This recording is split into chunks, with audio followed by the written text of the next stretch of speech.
Great Tuesday night out there. Tonight, I'm actually going to take a look at one that I know a few people have been taking a look at, and I decided to go ahead and pick it up.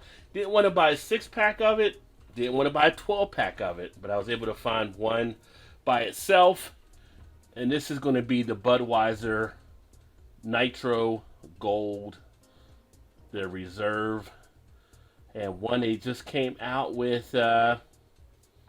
Last month or two, I guess it came out. Now this one was actually $2.19 for the can itself, as you can see there. So is that too much to spend for a Budweiser compared to some of your craft beer prices? I don't know, but I've heard some good things about the beer. I've heard some people have really enjoyed it, so I'm looking forward to seeing what it actually offers here for the Budweiser Nitro Reserve. And this comes in at 5% ABV, if you haven't seen it out there. So it is a little bit less than some of your craft beers, but I mean, it's right there for what you'd expect, I guess, from a macro. On the backside, it actually tells you how to pour the beer. So if you need those pour by instructions, you have that there as well. You want to flip it 3 times, then you got to pour hard right down the middle, just like any nitro beer. So that's what we're going to go ahead and do and get this poured here in a second. Let me get my chat up here. For some reason I'm not seeing it all. Just want to make sure everything is good to go as it should be. Sometimes things are not working as well as they should, and just want to make sure nothing is a little too quirky here. So I am seeing the Facebook chat, but I'm not seeing the YouTube chat pop up. So if you are on YouTube, you might be getting this a little bit delayed. It looks like it's still sending some data. Anyway, let's go ahead and get this baby open. If it doesn't go through all the way like this, then I will actually save the recording of it. So on the label, you want to flip it 3 times.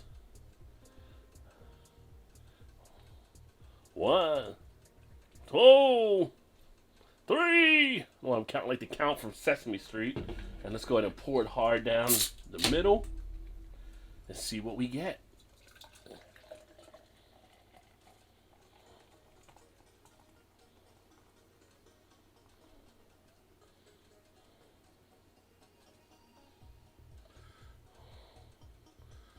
Alright.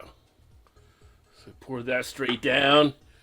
You have a little bit of a cascading effect. Not really like what you would get with the Guinnesses or some of the other nitro craft beers. It's kind of more of a suspended type status, which is interesting. Clarity to the other side, as you can see right through. But nothing really there for what I would expect it to have. Now, there is nothing in the can. There is no widget in there at all. Nothing going on there, so not sure how they get it to try to be like the nitro. But you do have a head on it that is about 2 finger, and it does have kind of a creamy type appearance to it. So it should have some nice creaminess in here like you'd expect from a nitro, which are usually less carbonated and actually a little more smoother. Aroma wise, you pick up the maltiness of the beer. Definitely get the feel of being a lager because you're getting that yeast type sensation on the nose that you're accustomed to. But outside of that, not really saying too much else about it. There is a little bit of a earthiness to it, but definitely has that sweetness feel.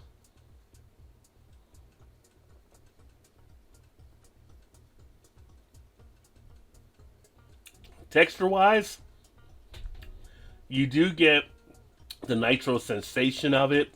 It does have that creamy feel, that nice foaminess in the head itself, where you have a nice soft appeal to it. Slides down the throat rather easily. Again, easy to tell that this is actually a lager. You're getting a lot of that adjunct feel coming through. On a hot day, which today was really hot here, as we head toward the summer, this is something that can be a nice thirst quencher for some people out there. If you're a Budweiser fan, I think you're going to be fine with it. I think it'll appeal to that. It's got a nice light to medium body on it. Nice amber color look to it. If you're more of the craft beer drinker, I'm not going to say this is going to get you to drink more Bud at all. I think it's kind of an interesting type appeal to it, but you can definitely see where they're starting to pull some things from some of the other craft breweries they've been purchasing or acquiring over the last couple years.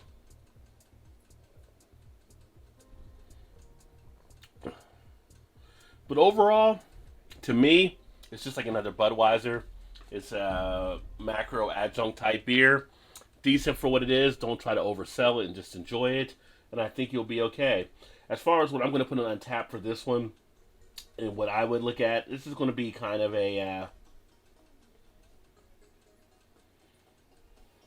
I don't hate it, but I wouldn't go out and get it again myself. So for me, I'm going to go ahead and give this a 2.5 out of 5. That's my take on it. If you've had this one, let me know what you think.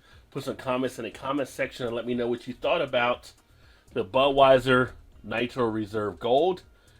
If you've had it, would you drink it again? If you haven't had it, are you looking for it? And let me see some of that feedback. Thanks for checking out another video. I'll look forward to catching you guys soon. Keep drinking those good craft beers. Remember, there's always time. Get your beer on. Cheers, everybody.